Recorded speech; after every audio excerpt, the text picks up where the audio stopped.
Welcome to this Information Security Management Principles with Black and Scott, led by Timi Adegunwa, and the ladder back down, led by me, Bukun Emmanuel Adebayo.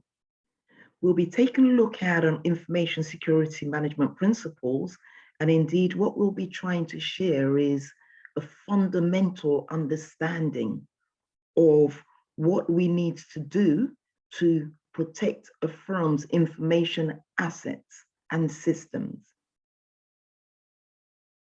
So what is information security? Very often I speak to individuals who say, I'd like a career in cybersecurity mainly. And they will ask me, what tools do I need to learn? And I always try to express my belief that the first thing we need to do when we're seeking a career in information security is not to understand or to learn tools, rather to understand or try and understand what we're fighting against, who we're fighting against, and what we're seeking to protect.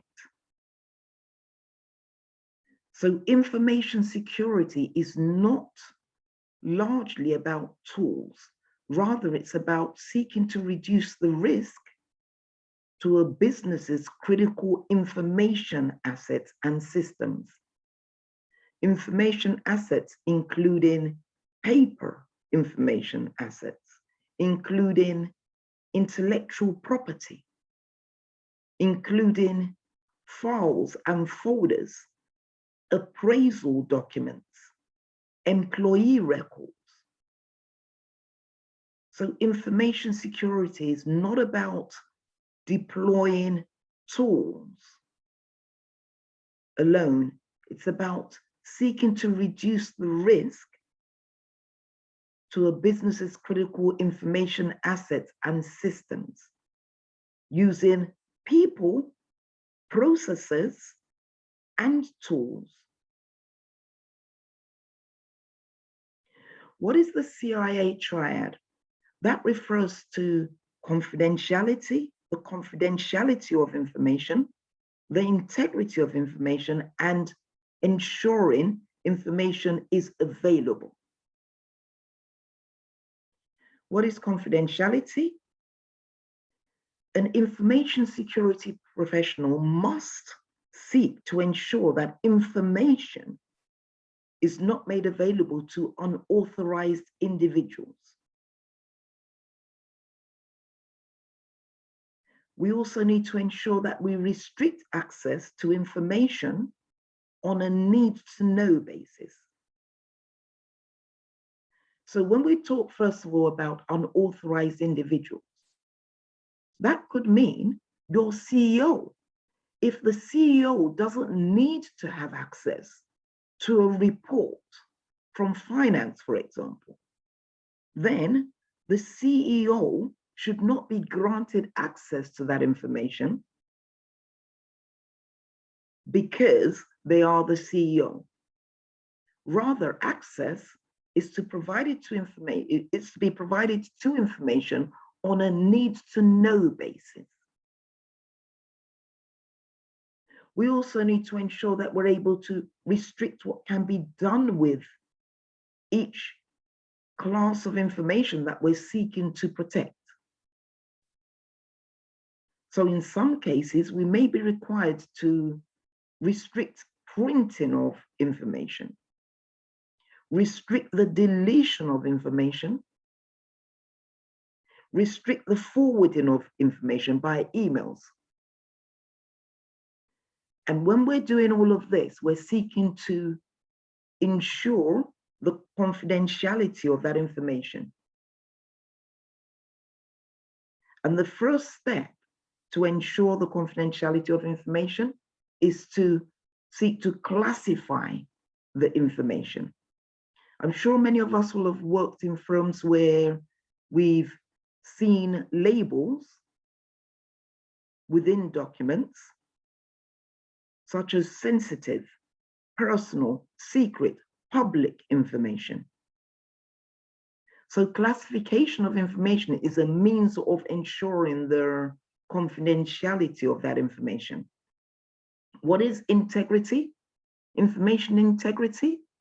Well, again, an information security professional is required to ensure the accuracy of information. Senior management tend to make a lot of business decisions, as we can imagine, a lot of critical decisions. If they're making information based on inaccurate information, if they're making decisions based on inaccurate information, the business may not meet its objectives or its goals.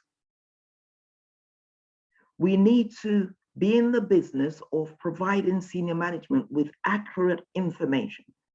That also needs to be complete information to enable them to reach an informed decision, to make informed decisions.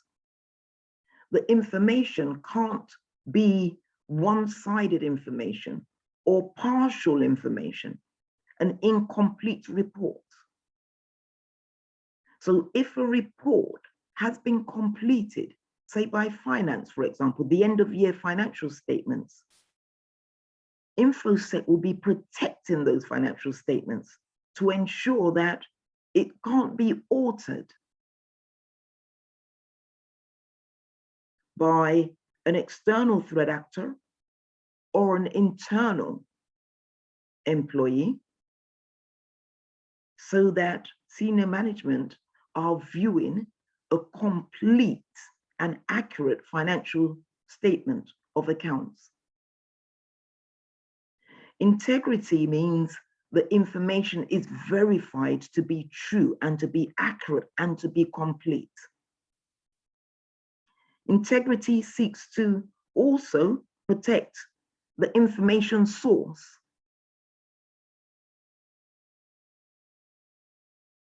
Now imagine in a hospital, a doctor is treating a patient and they update the patient's record. InfoSec's role would be to protect that record on the computer to ensure that someone else doesn't actually go in and alter that record, so that another doctor treating that patient has accurate information and complete information to reach their decisions upon. Integrity, of course, who can update or delete the information? We apply controls to stop anyone and everyone from editing information unless they have a need to be able to do that. Integrity also controls the information age. If your senior management team are reaching decisions, they need to have up-to-date information presented to them. They can't afford to be reaching decisions based on 5-year-old information.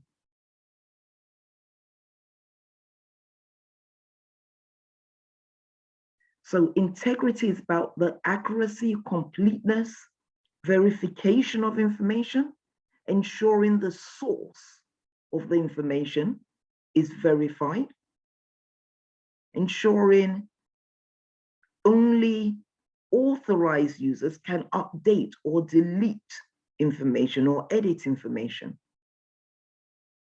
and ensuring that information remains current.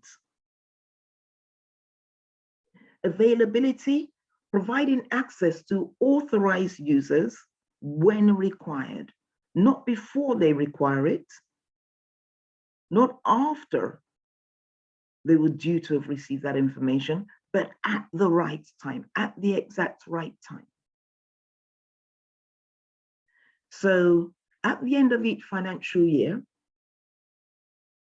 public companies tend to submit their financial statements of accounts to a public body. In the UK, if it's a public organization, then it would be to Companies House. Availability is about ensuring that that information, once it is stored on the infrastructure, it is available to be presented to Companies House at the end of the financial year. And that information can then readily be made public once it's been presented to Companies House.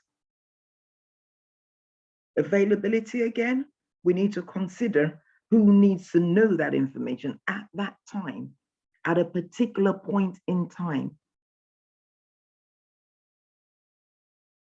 Response times we'll be talking about later, and backup and recovery as well.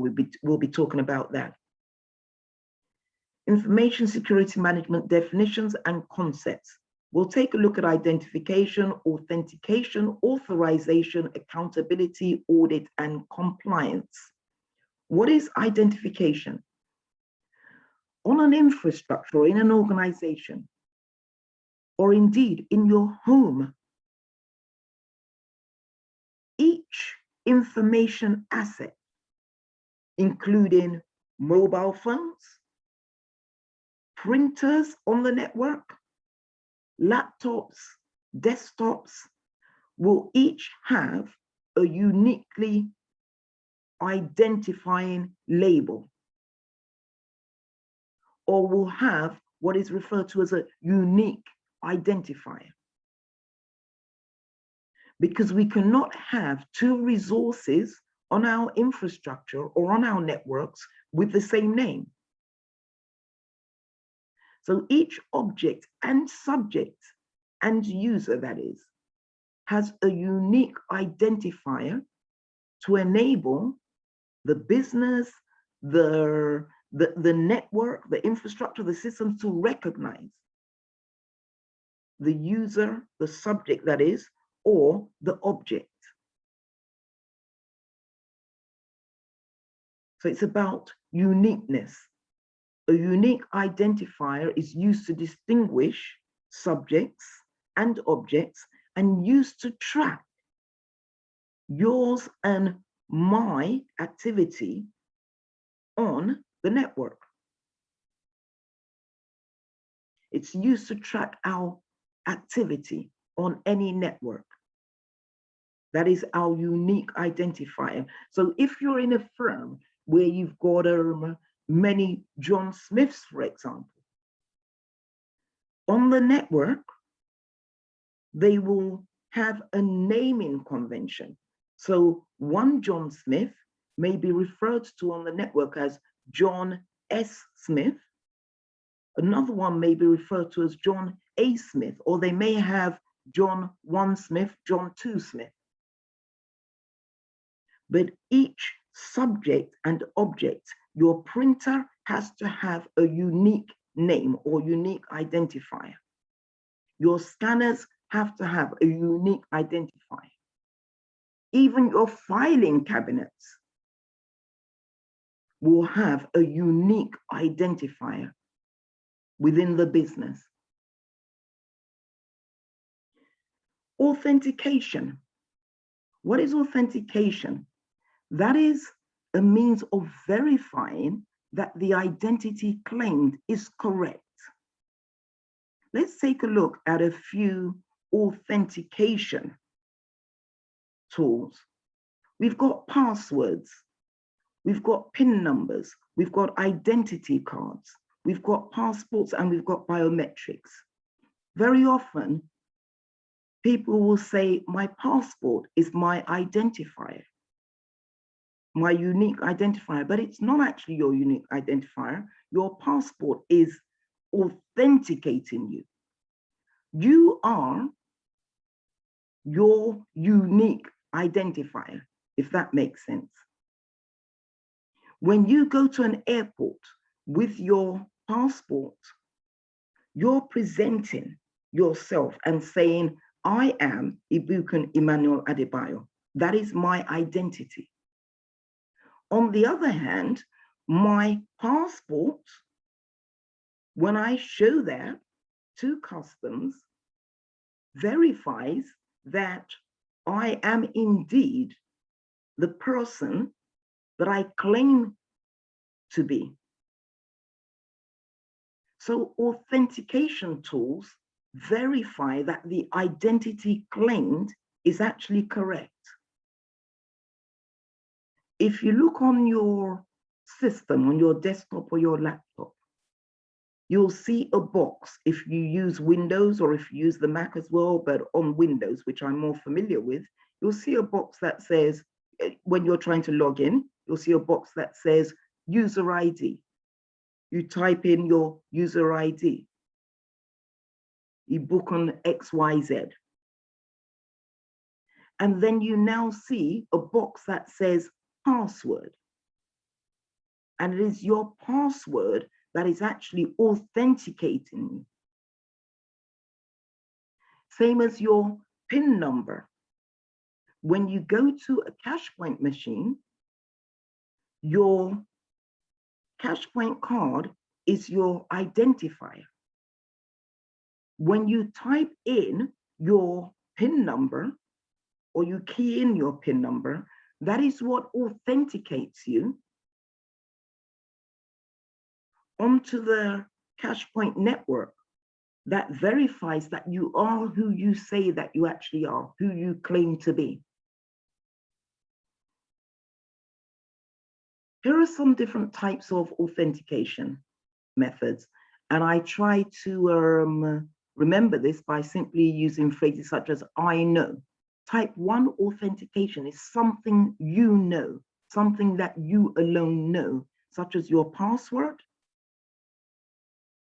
your mother's maiden name, for example. That is something that you know, a passphrase, something, a sentence that you've compiled yourself to use to authenticate yourself.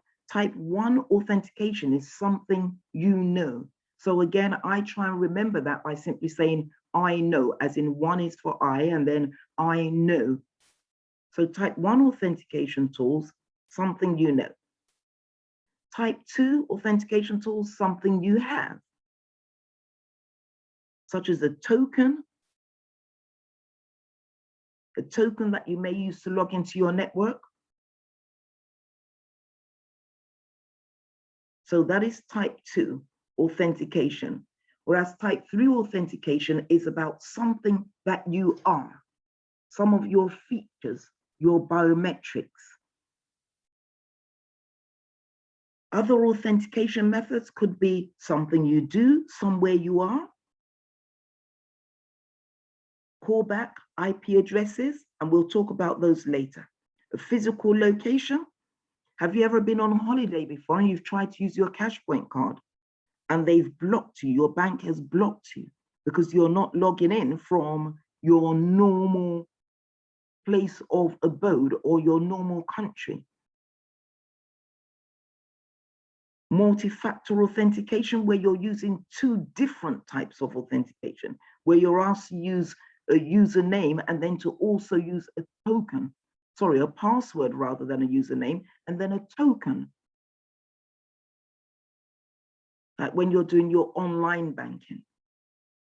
Multi-factor or 2-factor authentication. Multi-factor, you can use more than 2. 2-factor authentication, where you're using 2 different types, but we'll talk about that later. Authorization, that is where we allocate access rights, permissions, and privileges to an individual user on our infrastructure on a need-to-know basis. Now, it's often recommended, always recommended rather, that we should seek to use role-based authorization, where we assign privileges and permissions to individual users in a group based on their roles, based on what they've been hired to do. So we'll talk about this again later. However, when we think of this, rather than assign permissions to an individual member of the finance team, the preferred way of doing things is to create a group with finance and provide with finance users, and then provide that group with permissions and privileges to access the finance systems. It makes for far easier administration and more secure administration. So role-based authorization, which we'll talk about later. Accountability, being held responsible for your actions. I love the word accountability, but it is essential when we're considering information security that we're able to log and audit our users' actions, not only our users' actions, but we audit and ensure that we're tracking all activity on our endpoints, on our infrastructure, to make sure that we can actually track and readily identify any untoward activity. And to ensure that we're able to hold our internal individual users, and indeed maybe some contractors, external contractors, accountable for any actions performed through their assigned user accounts, which is why we never share our passwords or our account details. Because once we share our account details or our passwords, the fact remains that we continue to be accountable for any actions performed through our assigned user accounts for as long as we remain owners of that user account. So accountability is about being held responsible for your actions once your device has been logged into using your username and your assigned password. Audit.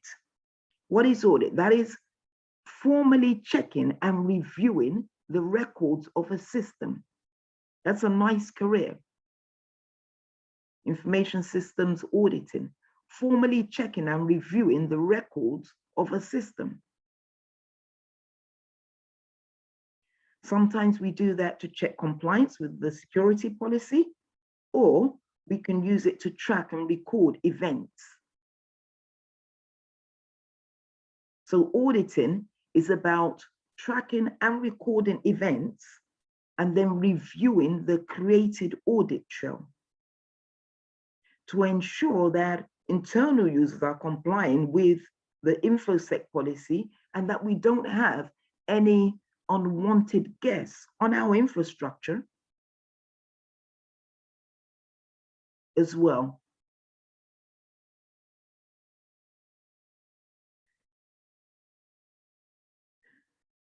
Compliance, that is working in accordance with policies, global and local standards and procedures, complying with national or international standards such as the PCI DSS, which is for credit card merchants, and ISO 27001, which is an information security management standard,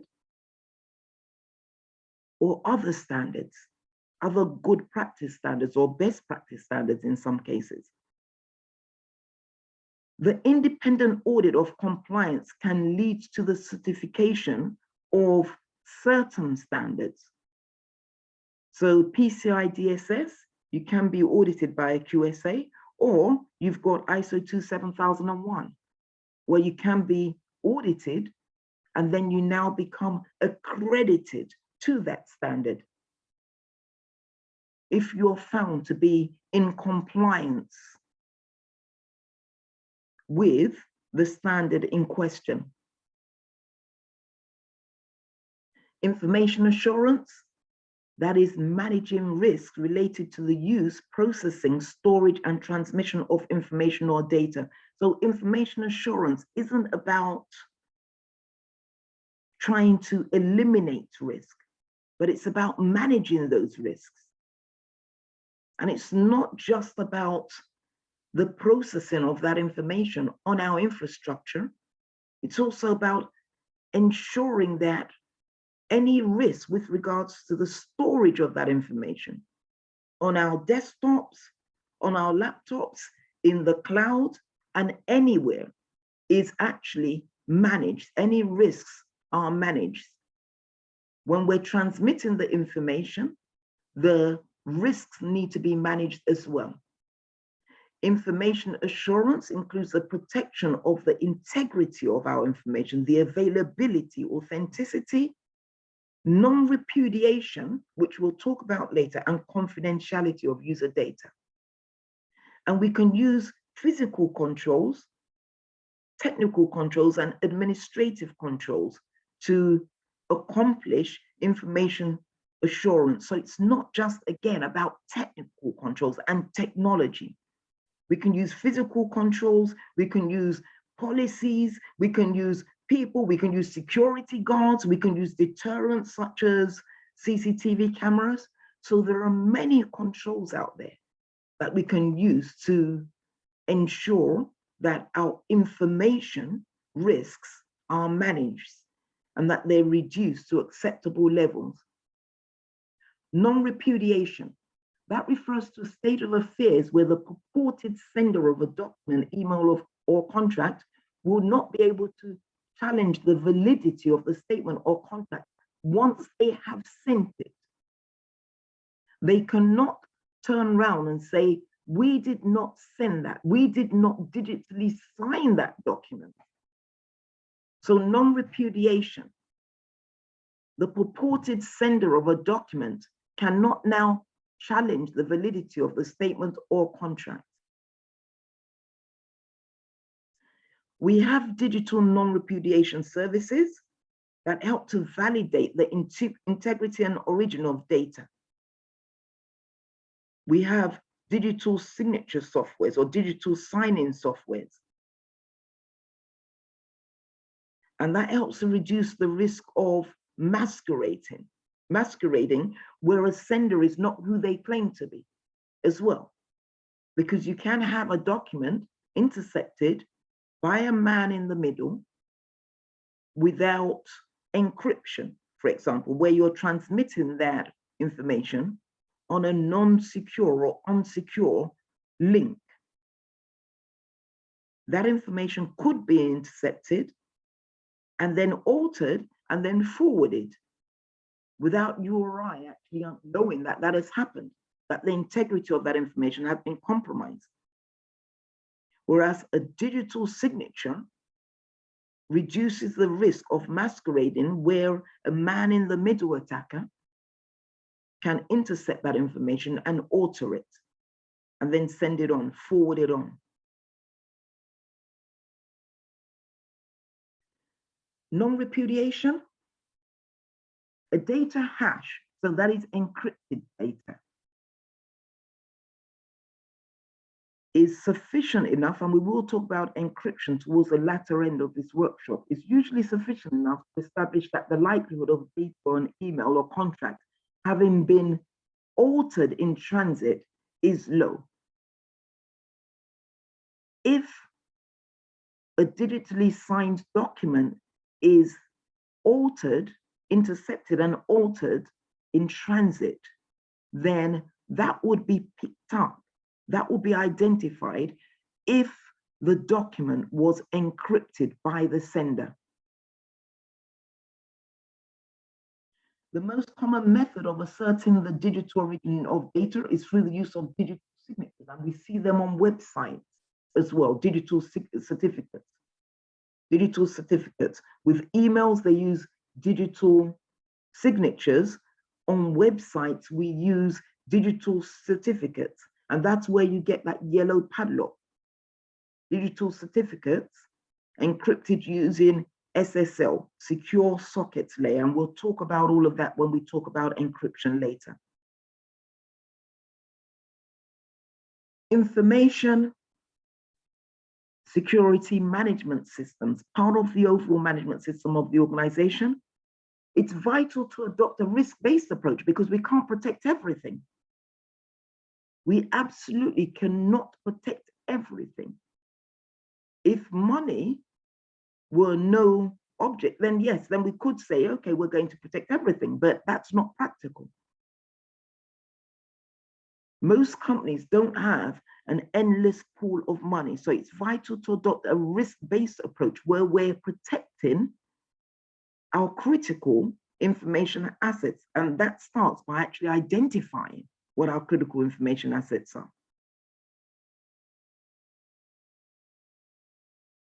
So when trying to implement an information security management system, we establish and implement information security, starting with the information security policy of the organization, which has to align with the business corporate strategy.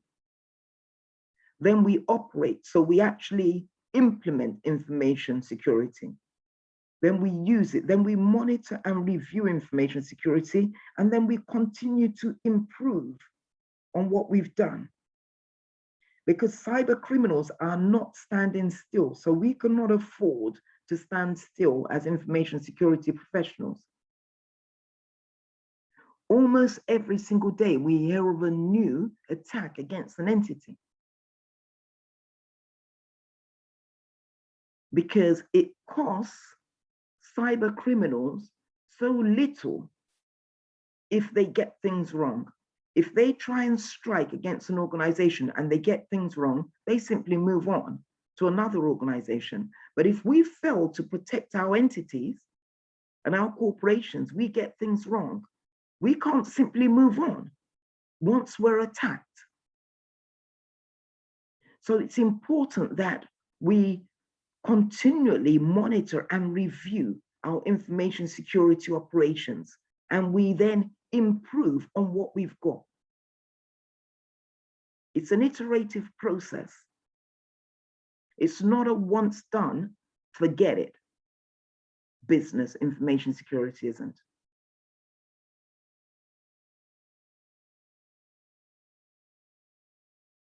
The standards of information security management reflect best practices. And for many exams, so there's the CISSP, Certificate in Information System Security Professionals exam. There's the CISM by ISACA. There's the BCS, CISMP. There's ISO 27001 exams, lead auditor and lead implementer. Many exams out there.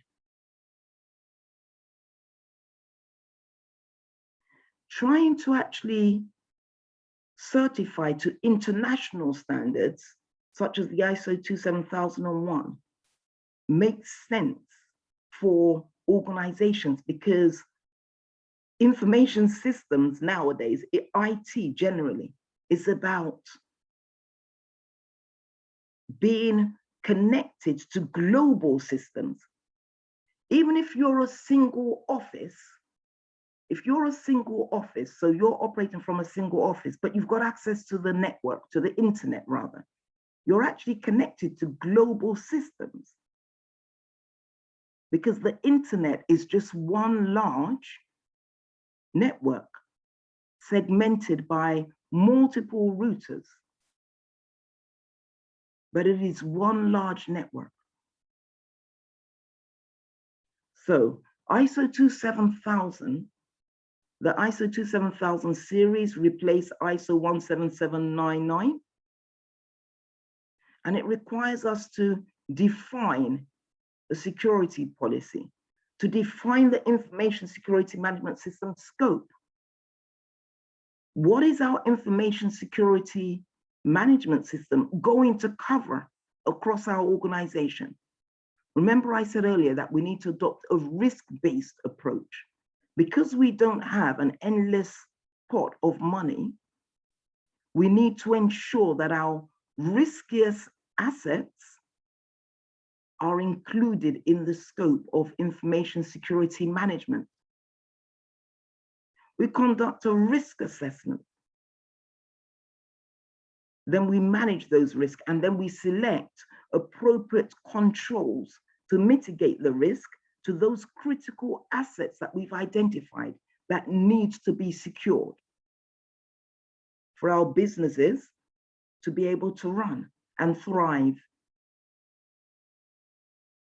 What are the benefits of information security? Well, it's an integral part of our businesses today. Whether you're a small business, a one-man business, with all of your corporate information on a single system, or indeed on your mobile phone. Information security is vital if you're going to thrive. Who has ultimate responsibility for InfoSec? Well, it's actually the senior management and board of directors. They have what we refer to as a duty of care to protect the organization's information assets. Regulatory demands nowadays are just increasing. Information privacy regulations and information security regulations. So the board of directors, SMT, senior management, have a duty of care to protect the organization's information assets, including employee data and customer data.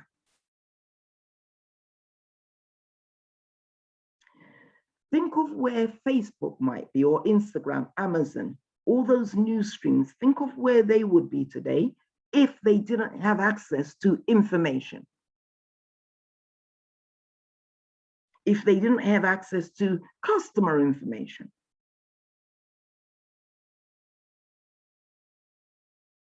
That is what actually drives their businesses.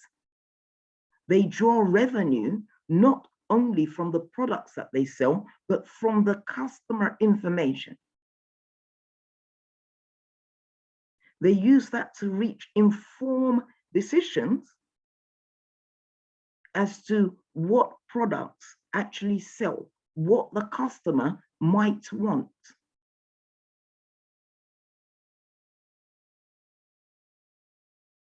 Why do we need information security? Well, there are different business models nowadays. And if you think of COVID and how many businesses have had to go online.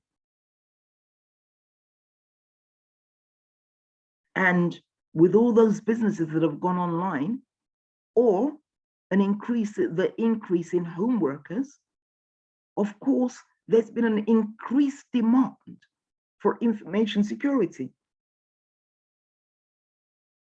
We've got a 24-hour online economy, and cyber criminals are also online 24 hours a day. Why do we need information security? Well, information, the value of information has increased over the years. Again, when you consider companies like Facebook, without information, they would not survive for 6 months. If they were told, if Facebook were told today to stop processing all its users' information for 6 months. Because whilst they provide you and I with a platform for free, they gain revenue from advertising.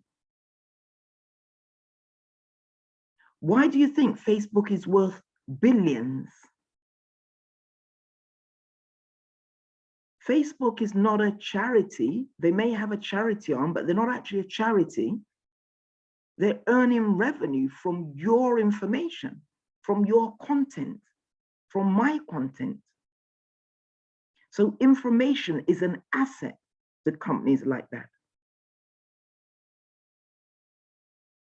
Online businesses reduce the cost of bricks and mortar, so they don't actually rent buildings, which is why companies like ASOS thrived during the COVID pandemic,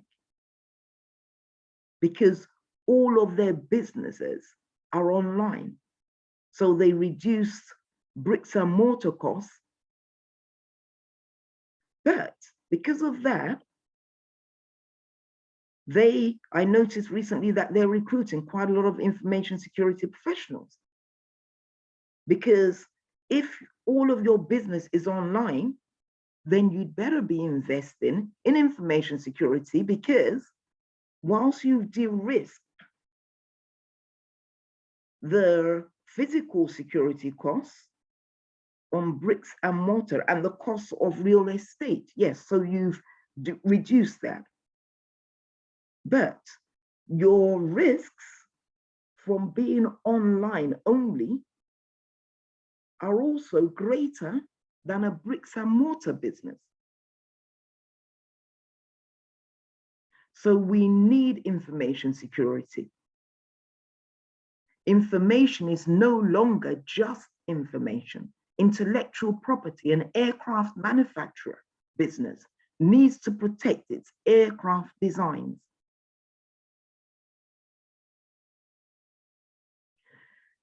The business environment is rapidly changing. The rise in home workers, IT is constantly changing. Online businesses such as Amazon, as we keep saying, the value just increases every day. And so does the number of cyber criminals willing to just get their share of the pie. Years ago, cyber criminals used to actually have to pay to visit the dark web to access tools to be able to compromise legitimate businesses out there. Nowadays, such information is available for free on YouTube. I recently saw a note on LinkedIn where an information security professional was just pointing out that there was this company online that was selling fake references and selling fake bills, utilities bills for employees looking to show their employers a reference, a utility bill as proof of address. And they were blatantly advertising online. Cybercrime today isn't a hidden thing. It's referred to nowadays as cybercrime as a service, whereby we've got companies that are set up with a CEO, HR director, marketing director, and their business is cybercrime solely, blatantly advertising online. So again, why don't we need information security? There's an increased risk and cost of moving your business online, of conducting business online. The risk of blackmail, theft of data. That's why we need information security, and that's why we need you and me to acquire the knowledge and to keep acquiring knowledge to seek to impact on the industry in a positive manner.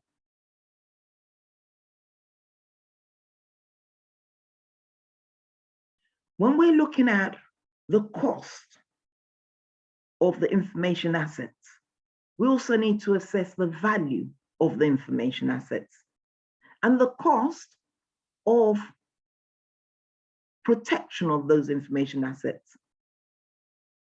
It's sometimes very difficult in our industry to actually provide a value or to put a value on what we're actually giving to our organizations.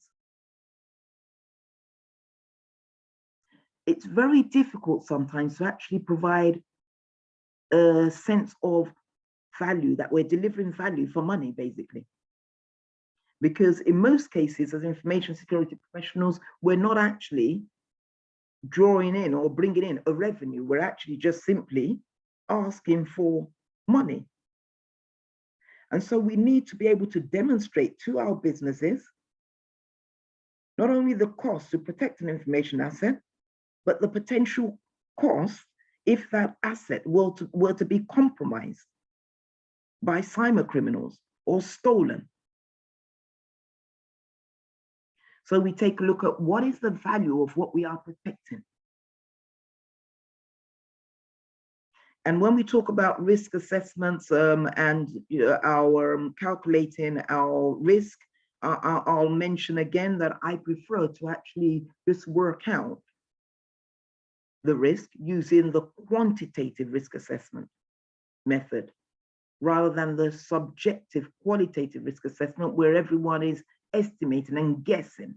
Yes, there is an element of subjectivity with our quantitative risk assessment, but at least you're seeking to put some value, some financial cost, some financial value to the risk. So we'll take a look at all of this later. But information security is a really interesting field. And again, I love it when I see people express an interest, which is why the Black on Spot and the Ladder Back Down are actually putting on this workshop. So the value of information can be tangible and intangible. Tangibles, we can work out, okay, how much does this system, for example, with Amazon, how much revenue does this system actually bring in per hour? We've got our books by a certain author on this server. How many books do we sell per hour? So we can work out to a certain extent the value of that system. That is a tangible cost. However, when we talk about intangible costs of our information, we're talking about things like reputation, for example. How much would it cost us if this system, in our reputation, in our share price, how much would it cost us as a business if this system were to be unavailable for 5 hours, or for a day, or for a month? The age of information or value decreases over time in many cases. The value decreases over time. For example, using the previous financial statements that I said, when a company is preparing, or when finance are preparing their financial statements of account, for the first half of the year, they're working to prepare that statement, and it has to be kept securely because it is confidential information until that information is published with Companies House in the UK, as I said earlier. However, once that information has been published, it's no longer valuable to the business. The contents are valuable, but it does not need to be protected anymore because it's already been made available publicly. So the value of our information assets can actually decrease over time. We take a look also when we're considering information value, the useful life. If the information asset is obsolete due to changes, then it should be declassified so that the controls that are being applied, such as encryption, for example, or a safe, if you're securing that document in a safe until the financial statements are published, the draft of the financial statements, once you've published them, you remove them from the safe and put another document that requires securing in that safe. If you're using encryption software for that document, then you remove that once the document has been made publicly available. So strategy and information security, many people don't like the word strategy, and it isn't really a hard word. It's about planning and foresight and forward thinking. So strategy and information security, how do they actually interrelate? Well, information security and strategy is about balancing the cost and the impact of security against the reduction in risk achieved.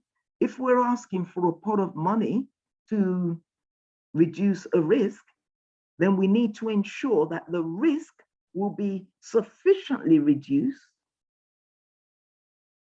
to have made the investment or the money that we've asked for worthwhile. So we balance the cost or impact of security against the reduction in risk achieved. If you're telling me that you need £1 million to secure this information asset, which has a 50% risk of being hacked into, if we don't give that 50%, if we don't give you that £1 million, then I'd like to see calculations to assure me that if I give you that £1 million, that the risk will be reduced to say 5%, not 45% from 50% with £1 million. So we need to ensure that we're able to demonstrate return on investment. Any investment that information security is provided with needs to be justified. We need to be able to demonstrate that we've achieved a reduction, a real reduction in the risk that we've identified and assessed. Information security needs to be a part of the overall company's security policy. So in some companies, they actually have a security officer who's also responsible for real estate security, also responsible for physical security. And the information security policy needs to be a part of the overall company security policy and a part of the organization's corporate strategy as well. So if the company has come up with a 3-year strategic plan, for example, the information security policy needs to underpin that strategic plan for 3 years. If the company has come up with a strategy where it's saying in 3 years' time, we want to have grown from 1,000 staff to 5,000 staff, the information security policy needs to make provision for 5,000 staff in 3 years' time. So it has to underpin the corporate strategy. You can't have a corporate strategy that is saying we are planning to grow to XYZ number of users in 3 years' time, whilst the information security policy for the next 3 years is simply stating we will be catering for ABC number of users. The security policy needs to support standards, guidelines, and procedures. So you take into account if the organization is required to adhere to PCI DSS, to attain PCI DSS accreditation, then we need to ensure that the security policy states this and supports this, how you're actually going to get there, same as ISO 27001. Guidelines and procedures, which we'll talk about again.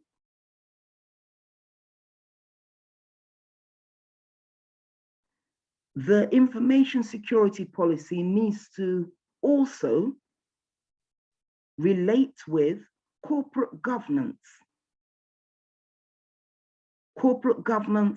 and other areas of enterprise risk management. So at times where I've sat on senior management teams as either a CIO, head of information security, or in other roles, I've had to make sure that there's been this alignment and been members of various teams, various risk management committees. Security needs to deliver value rather than cost. And we should not be stumbling blocks. We should not place blocks or obstacles in the path of our users. We can't simply say no to our users. We simply need to try and find ways to ensure that our users are able to work safely with our information assets. rather than simply say, no, you cannot do this. No, you cannot do that. No, you cannot do this, because it is insecure. We are hired as InfoSec professionals to help our businesses and our users to find a way to do, not to stop our users from doing. And our primary role is to stop cybercrime. So our enemy is not our users. Our enemy is not the board. Our enemy is the cyber criminal. And I often say that we tend to focus on tools rather than focus on the information security assets that these cyber criminals are actually focusing on themselves. So the role of information security is to counter cyber crime, to stop criminals from accessing our critical information. It's not to stop our staff and our users from doing their jobs. Rather, it's to stop cyber criminals from gaining access to our information. Information security is vital. It's integral to the success of a business. So without information security, without information, we basically cannot do business. Information is an asset. It's not a liability. And whenever we're asking for funds within a firm, we need to ensure that we convey that essential message that information is actually an asset which has value.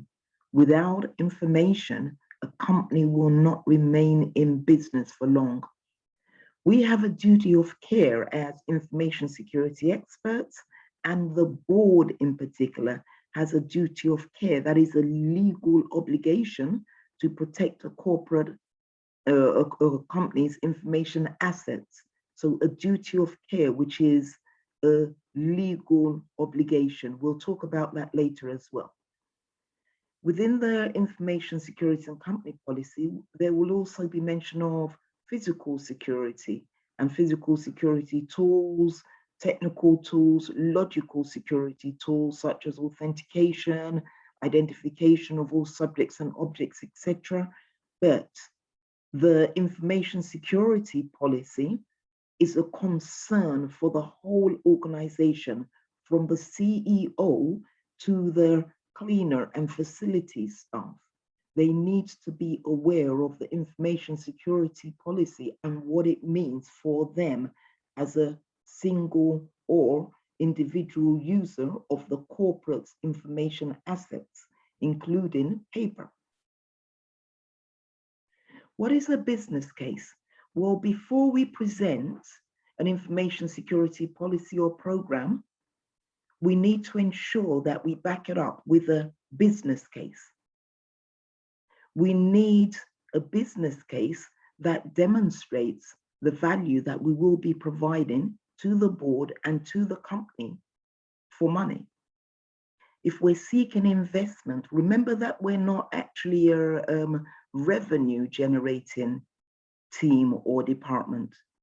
That is the InfoSec team, not usually generating revenue or an income for the business. So any investments we ask for need to be backed up with a thorough business case. We need the company and the board and senior management to support information security, and they can't readily do that without a business case. Within the business case, there needs to be explanations, relevant standards, guidelines, and procedures in an understandable language. Very often within InfoSec, we tend to speak a lot of technical language, geek speak, as they call it. However, we can't afford to be trying to obtain investments, trying to obtain buy-in from senior management and from the business, from our end users. We can't afford to try and present them with all the different technologies in language that they don't understand or speak, and expect to receive the investment and the support and backing and buying that we're seeking. There needs to be an appropriate level of detail for the intended audience. PowerPoint slides rather than loads of text. But again, if the board requires text, then that's exactly what we give to them. If they require spreadsheets, that's exactly what we give to them. What are these different documents? We've got our policies, standards, guidelines, and procedures. What is an InfoSec policy? That is the tone at the top. That is what the SMT, senior management team, and the board have decided. That is the direction that the board and SMT want to take information security through. So it's the tone at the top. It's their message to the business. Guidelines are usually best practice and they're not compulsory.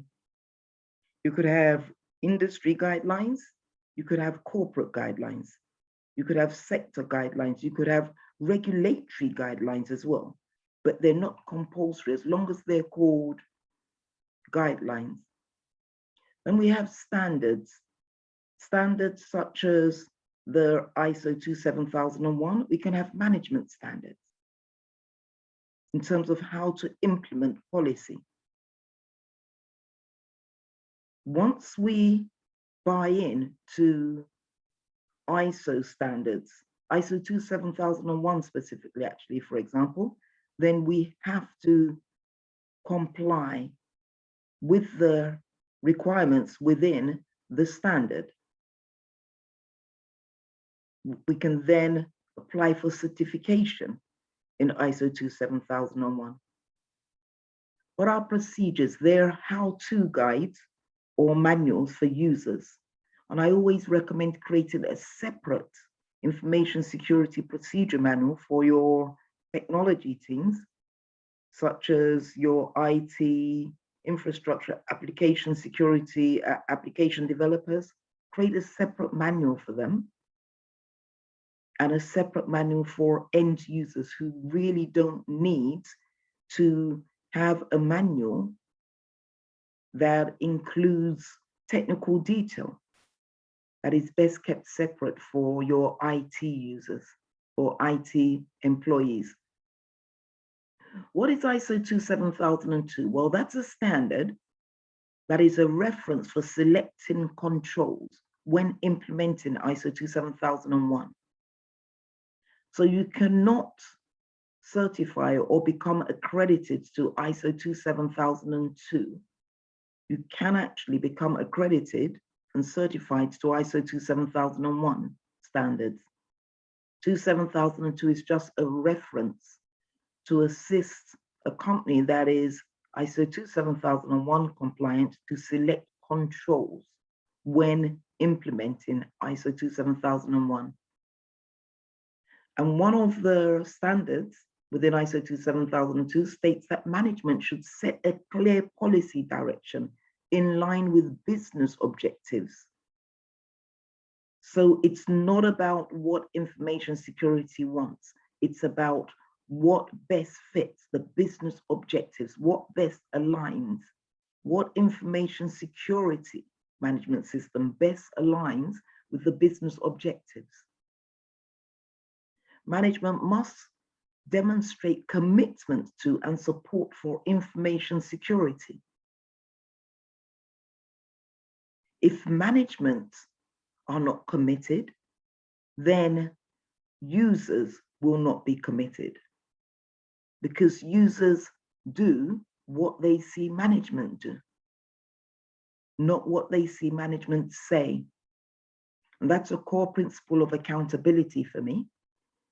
I like to actually say that I'll only do what I would like to see my users, my friends, my family do. That's about accountability. So management should set the tone from the top, and then they should do what they expect end users to do. No more, no less. Because if management isn't doing it, you'll have a hard task. InfoSec will have a hard task in terms of trying to persuade end users to do it.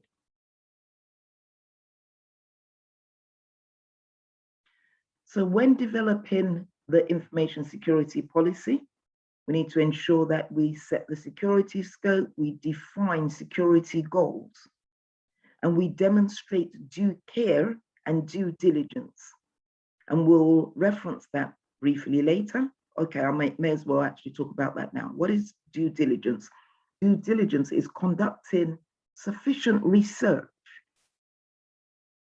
into a program, into a process, into a purchase, and identifying the risks. So let's say an InfoSec manager is seeking to migrate a data center. So they're looking for a building for a new data center. Due diligence mandates the information security manager to run some checks, do some research, and go on to streetcheck.co.uk to find out about different areas that you may want to locate your data center to or relocate the data center to, including whether the area has experienced floods for the past 5 years, each year, whether there's a high burglary rate or crime rate in that area.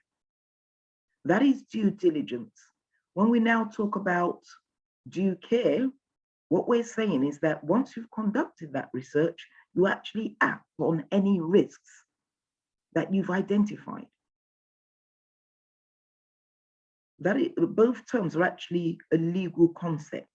Identifying the risks, conducting the research, and then once you've identified the risks, you're legally obliged to act upon those risks. So let's say, for example, an InfoSec manager has researched an area to relocate their data center to, and they've discovered that it rains every year there.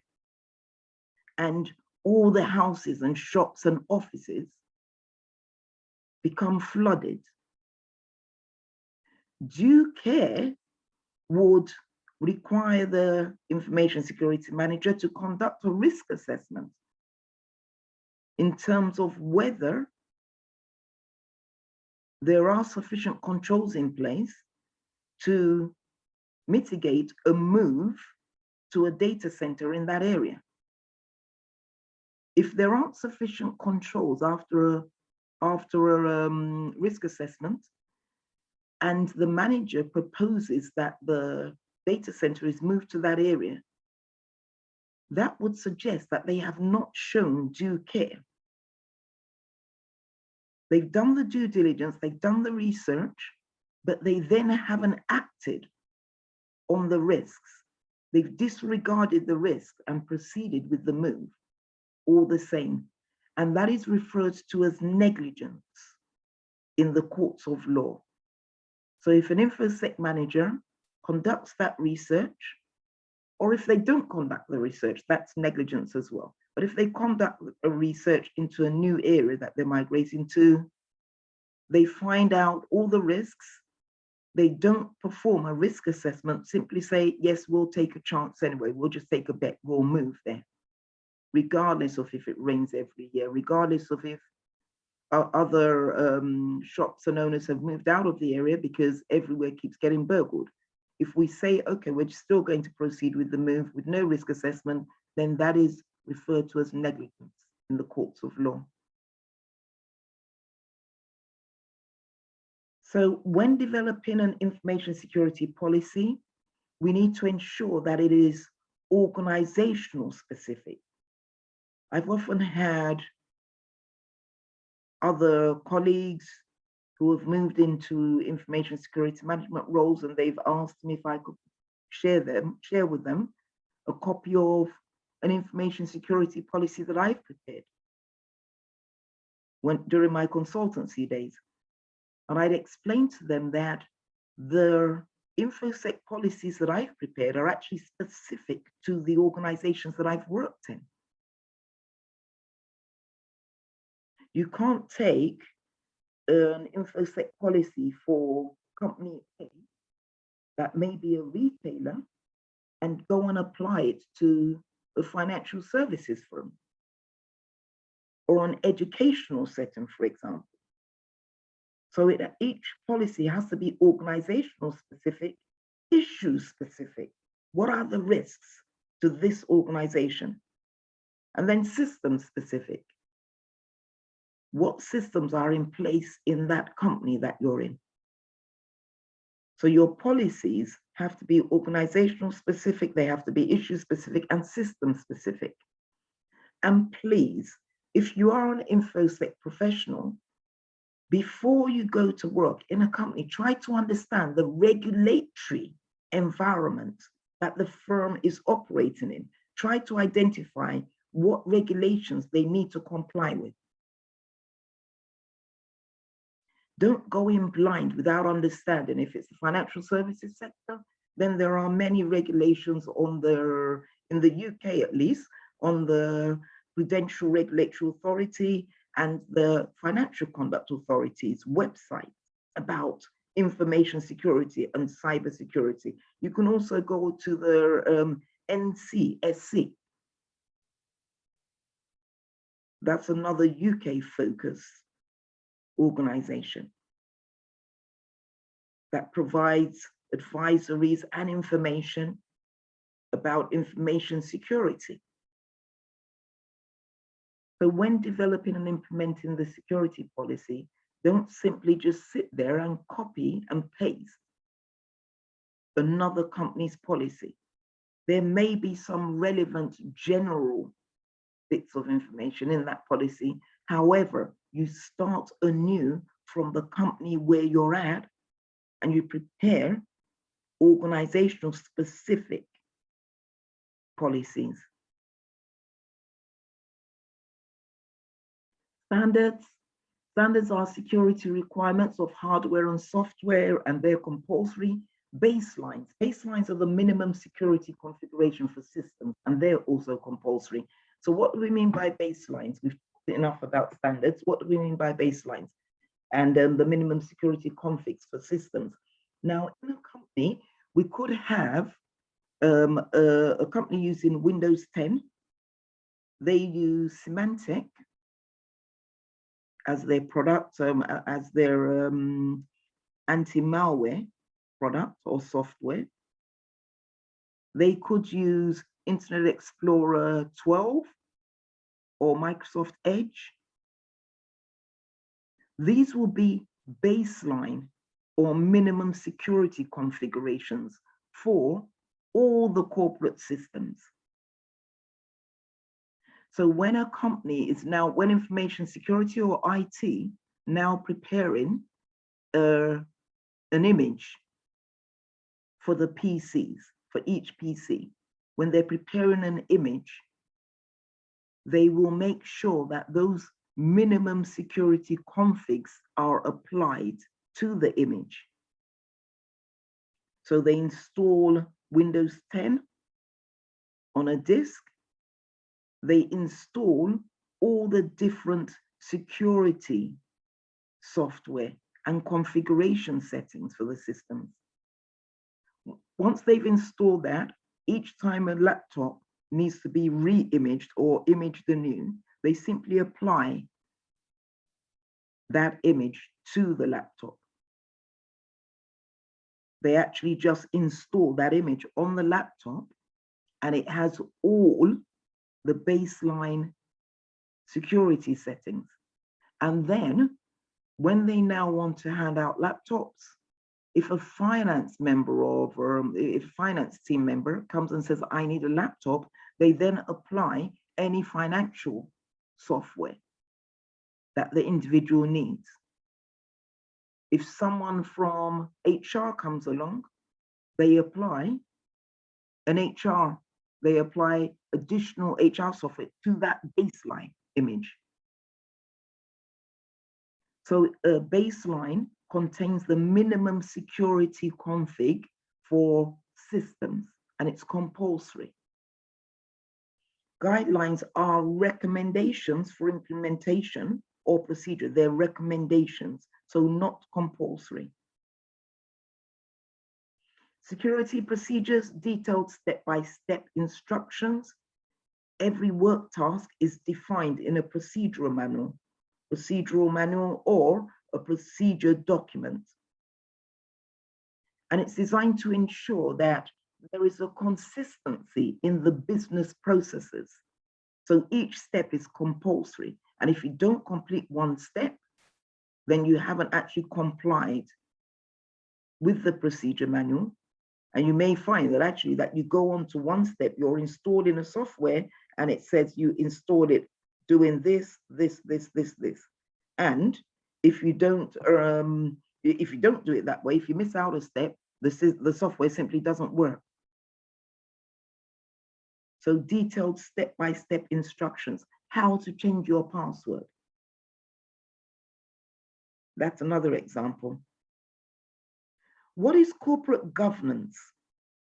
Very interesting concept here, and I really like corporate governance because that speaks about largely to accountability. Again, one of my favorite subjects, accountability.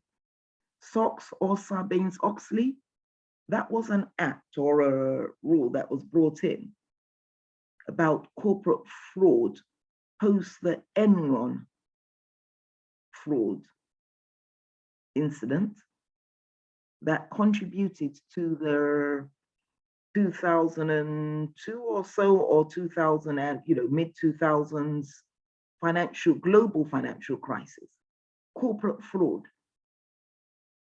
So SOX sought to try and reduce the risk to organizations of a repeat of the behavior that was seen in the Enron case. The Turnbull report was a UK report superseded by the Risk Guidance Act in 2014 regarding board directors' internal controls accountability. So board directors are accountable.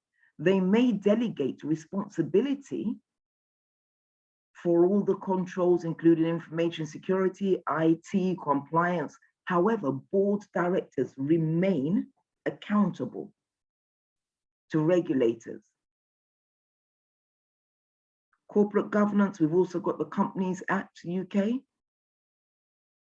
for public records to be maintained of public companies. And then we've also got the Securities Act in the US. Senior management, as I just said there, they cannot delegate accountability for information risk to IT. They can delegate responsibility to their information security manager, to their IT manager, but they cannot delegate accountability. Within the financial services sector, we've got what we refer to as the Senior Management Conduct Regime, SMCR.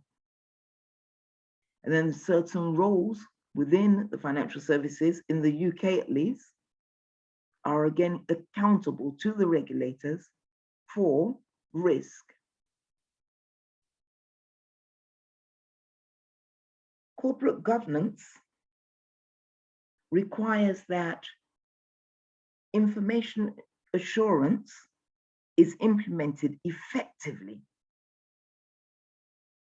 in each organization, not just done to half measures.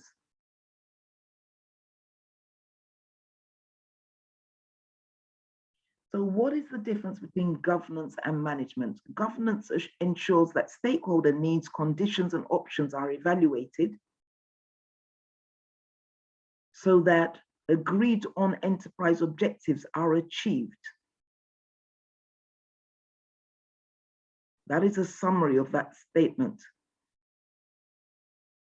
To ensure that agreed on enterprise objectives are achieved. Governance also sets the direction, the tone at the top, through prioritization and decision-making, hopefully informed decision-making, to monitor performance and compliance against agreed upon direction and objectives. So governance monitors performance and compliance. What does management do then? Management plans, builds, runs, monitors activities in alignment with the direction set by the SMT, by the governance body. They do the day-to-day running of the business, but they're not accountable. They're not accountable to the regulators. That is the role of governance and SMT. Security as an enabler. Well, we need to be comfortable in terms of trying to calculate the value of information and the potential cost of information loss. What is the cost benefit assessment?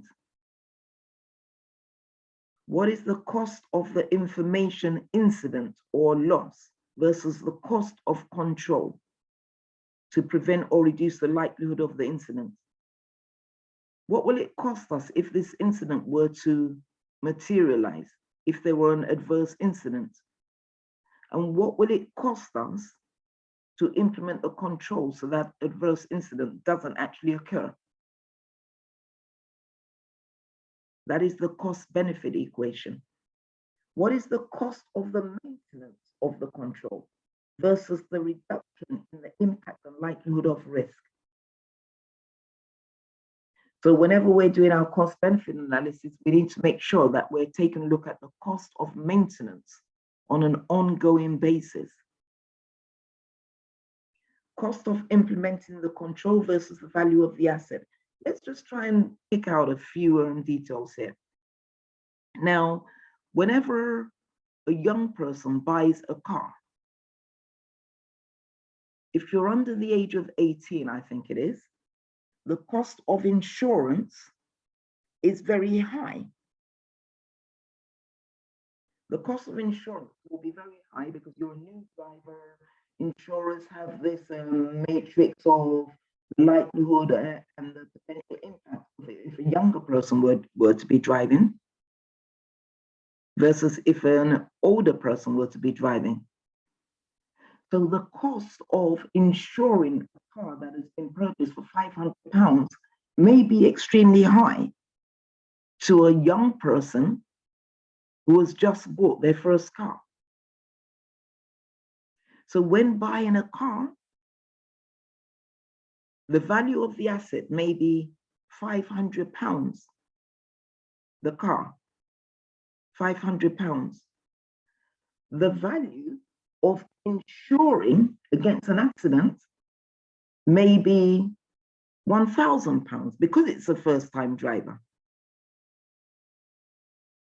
And then ongoing insurance, which will go down year on year if the driver doesn't have an accident, maybe £900 in the second year, £500 in the third year. So whenever a new driver is trying to buy a car, they need to actually first of all work out what is the value of this car? What might be the potential cost if I were to have an accident in this car?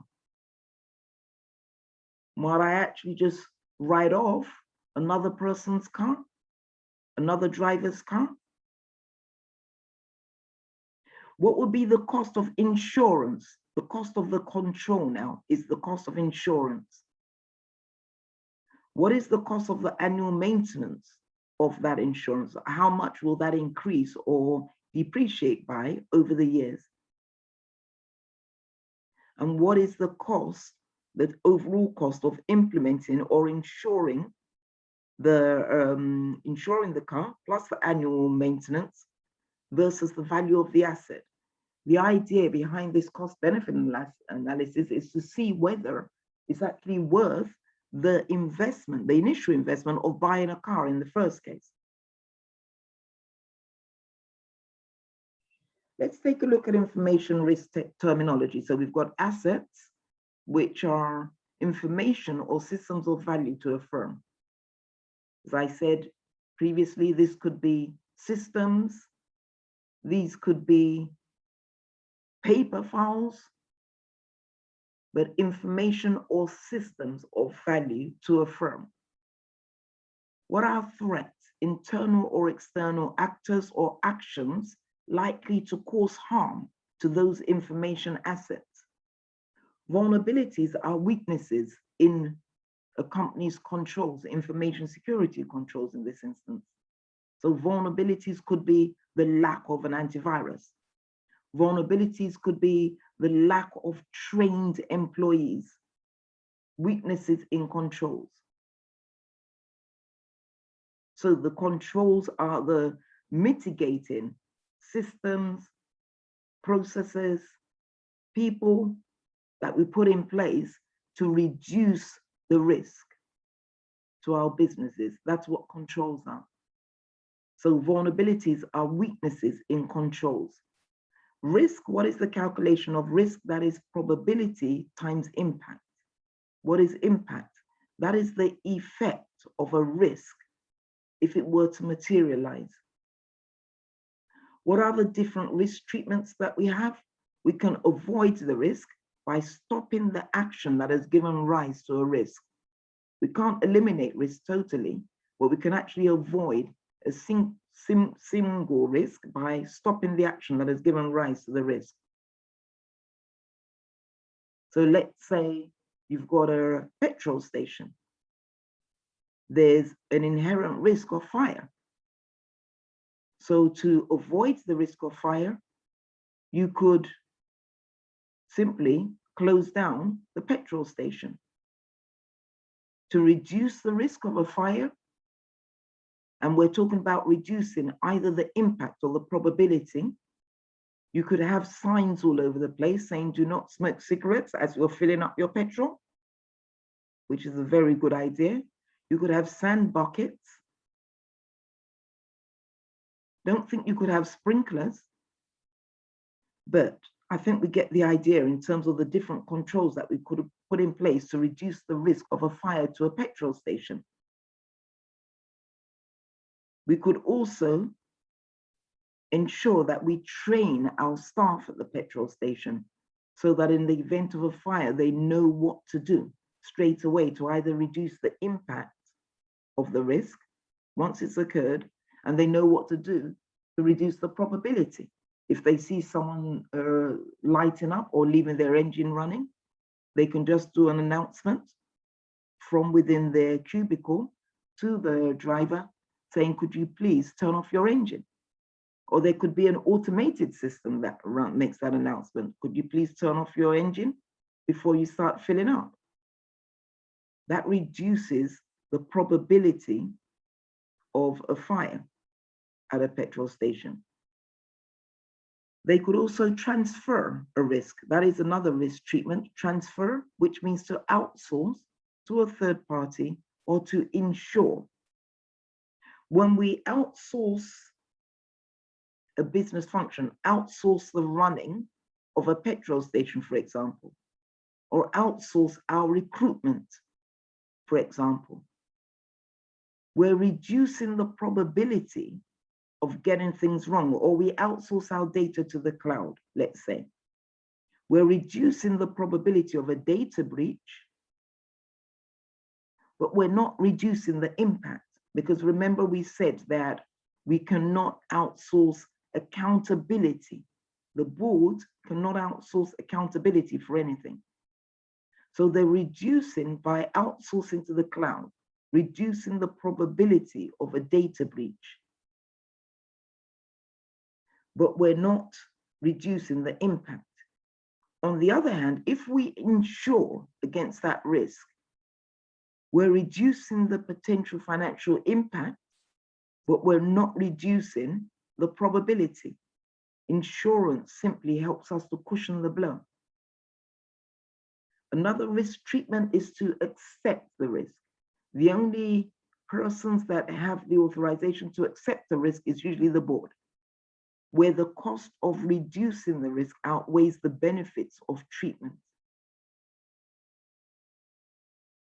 In some instances, the financial costs of reduction may actually outweigh the benefits of treatment, whereas the board may need to say, go ahead and implement that control, sometimes based on regulatory demands. So those are the 5 different risk treatment options: avoid, reduce, transfer, or accept. Sorry, that's 4. Outsource and insure come under transfer.